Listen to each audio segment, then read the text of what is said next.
The sound of metal grinding against gravel cut through the warm afternoon like a cry for help, and before I even saw the car, I felt that something fragile was about to change. The sun was high, traffic hummed in the distance, and my hands were already stained with oil from a long day of small, invisible work, yet that single moment on the roadside would quietly divide my life into a before and an after. If you believe that kindness deserves second chances and that small choices can reshape entire lives, take a moment right now to like this video, comment your thoughts, share it with someone who needs hope, and subscribe to the channel Kindness Wave, because stories like this are reminders that goodness still moves through ordinary days.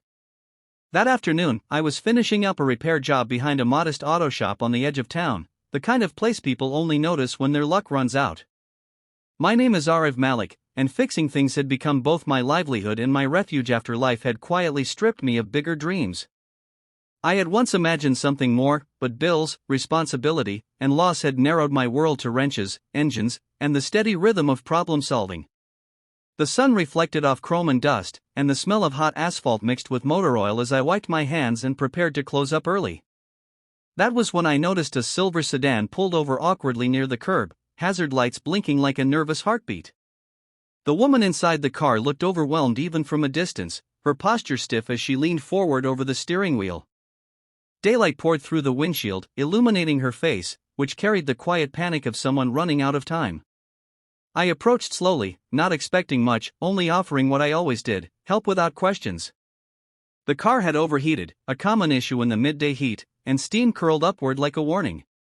She explained her situation in fragments, eyes darting toward her watch, shoulders tight with urgency. She was on her way to a blind date, already late, already doubting herself, already regretting trusting chance again. As I worked, loosening the cap, checking hoses, and letting the engine cool, I felt something unusual settle into the space between us. The world around us remained busy, people passing by unaware that two strangers were briefly tethered by circumstance.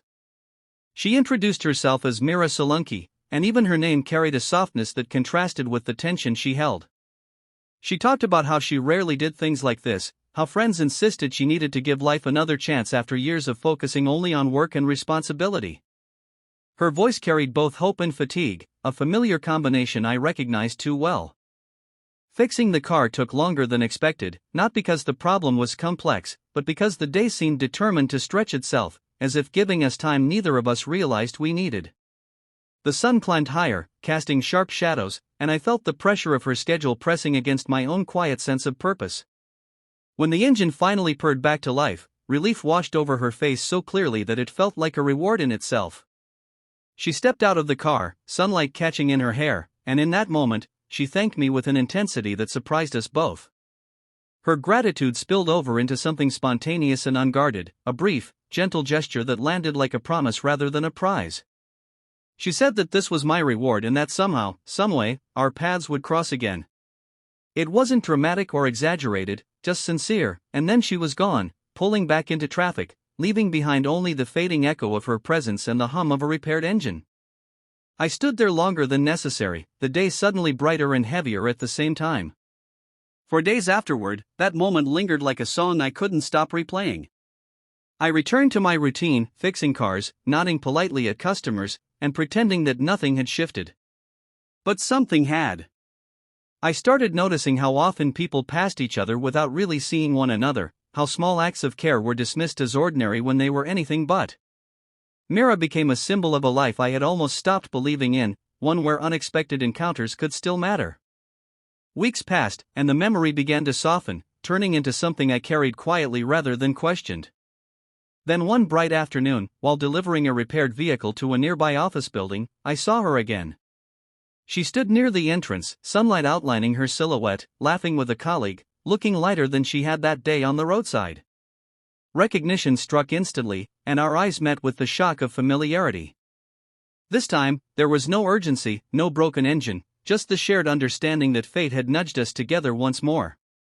We spent time walking through the nearby park, daylight filtering through trees, the world moving gently around us. Without the pressure of a ticking clock, we shared pieces of our lives, not as confessions but as offerings.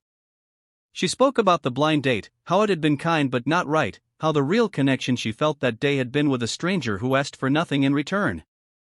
I talked about my work, my losses, and how fixing things had become my way of staying grounded when everything else felt uncertain. As days turned into weeks, our connection grew slowly, deliberately, like something being carefully restored rather than hastily assembled. We met in daylight cafes, walked busy streets, and shared quiet lunches under open skies. There was no rush, only a steady unfolding of trust and understanding. Mira reminded me that kindness didn't have to be heroic to be life-changing, and I reminded her that vulnerability was not a weakness but a bridge. Life, however, rarely allows growth without testing it. The auto shop faced financial trouble, and I stood on the edge of losing the one thing that had kept me afloat. Stress crept back in, threatening to undo the progress I had made. Mira stood by me, not with grand solutions, but with belief.